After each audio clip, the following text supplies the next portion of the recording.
इन साथियों अगर आप वास्तव में सोए हुए हैं तो अलग बात है,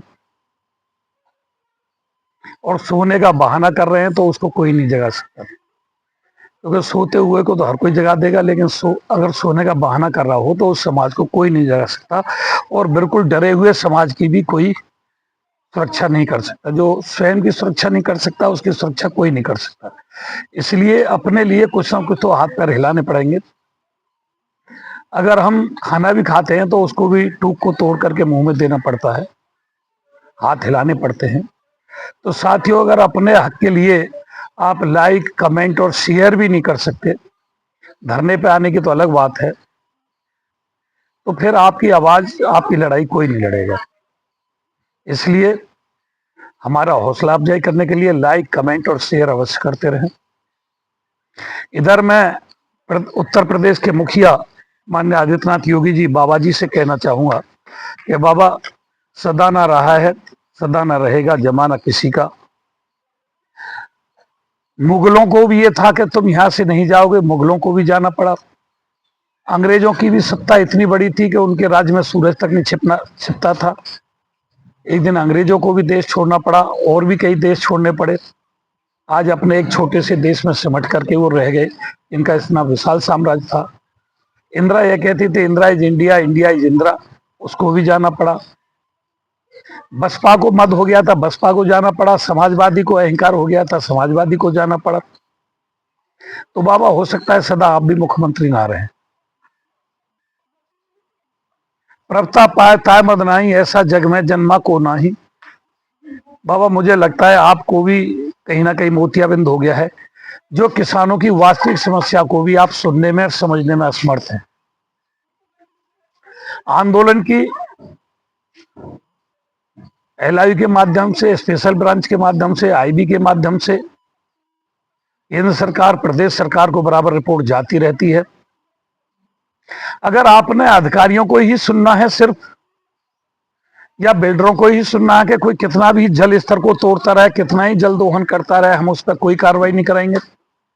कोई भी बिल्डर कितना ही, उद्योगपति कितना ही शोषण करता रहे गरीब किसान मजदूर का, तो हम उद्योगपति को भी कुछ नहीं कहेंगे, बिल्डर को भी कुछ नहीं कहेंगे, सिर्फ किसानों को ही तासेंगे। किसानों के हक हकूक की लड़ाई, जो उनके अधिकार हैं, जैसे सोनभद्र में लगभग 4 महीने से धरना चल रहा है।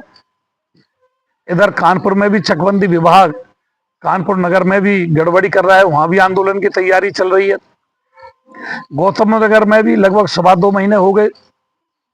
यमुना एक्सप्रेसवे के आवासीय प्लाट के लिए जो ग्रेटर नोएडा अथॉरिटी ने दे दिए, यमुना अथॉरिटी नहीं दे रही।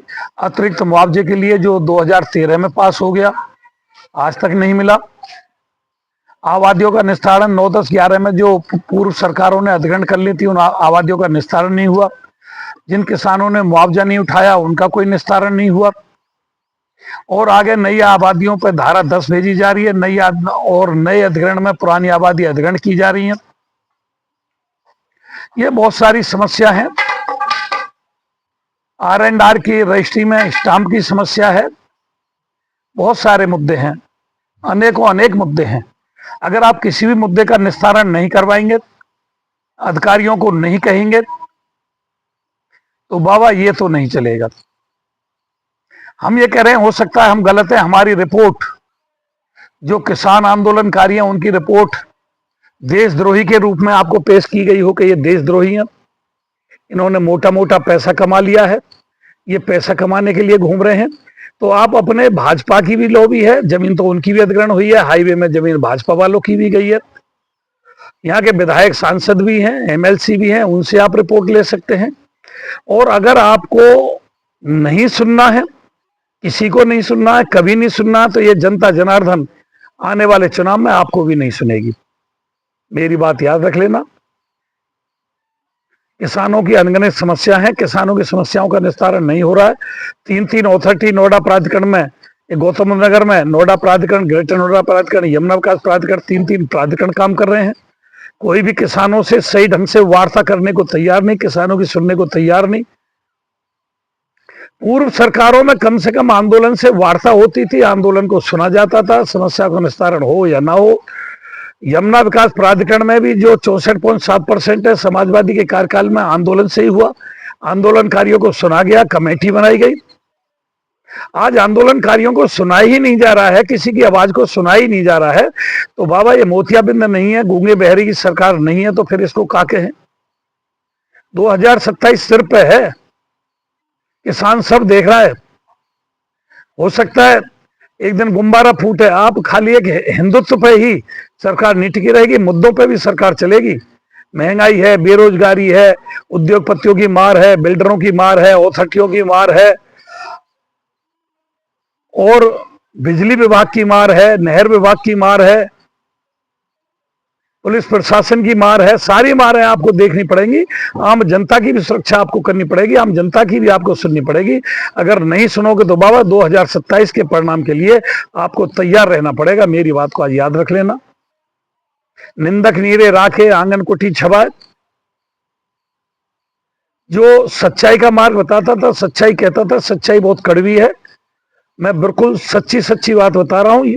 तीनों अथॉरिटियों का कोई भी मुख्य कार्यपालक अधिकारी किसी भी आम समस्या को सुनने के लिए तैयार नहीं है, ना करने के लिए तैयार है। जिलाधिकारी महोदय भी इस तरफ नहीं देख रहे हैं, कमिश्नर महोदय भी इस तरफ नहीं देख रही हैं। फिर कहते हैं लाइन ऑर्डर खराब हो गया, किसानों को तनाई में डाला जाता है, किसानों को जेलों में डाला जाता है, किसानों पर मुकदमे लगाए जाते हैं। तो उससे पहले ही सुन लिया जाए तो अच्छा होगा। धन्यवाद। जय हिंद, जय भारत, जय भारत से हम लोग से।